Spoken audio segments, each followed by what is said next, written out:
Para sahabat, umat akhir zaman adalah umat yang paling berbahagia karena akan masuk surga lebih awal dari umat-umat terdahulu.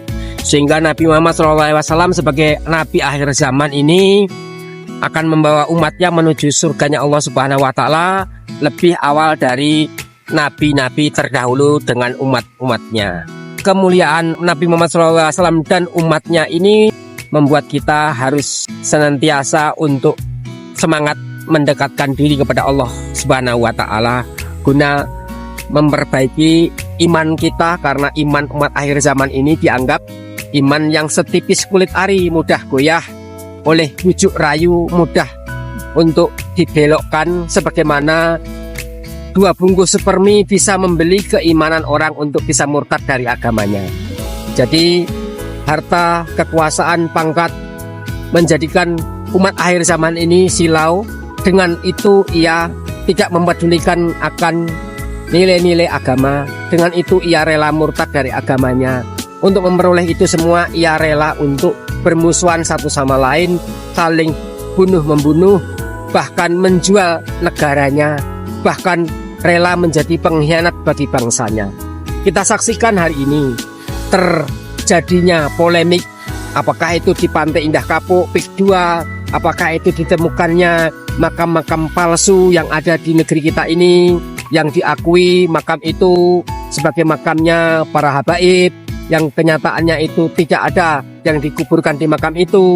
Kemudian terjadinya pembelokan sejarah, adanya para tokoh-tokoh masyarakat, bahkan para pahlawan kita yang sejarahnya dibelokkan menjadi sejarah yang tidak sesuai dengan lama ini diajarkan, dan data yang ada kemudian diakui, diklaim oleh pihak yang mengaku sebagai keluarganya, terutama dalam hal ini adalah para imigran Yaman. Nah, ini bagian dari cara menghalalkan segala macam cara agar hajat dan keperluannya tercapai, walaupun itu tidak sesuai dengan ajaran agama, walaupun itu penuh dengan perpecahan dan dosa yang begitu besar, adu domba.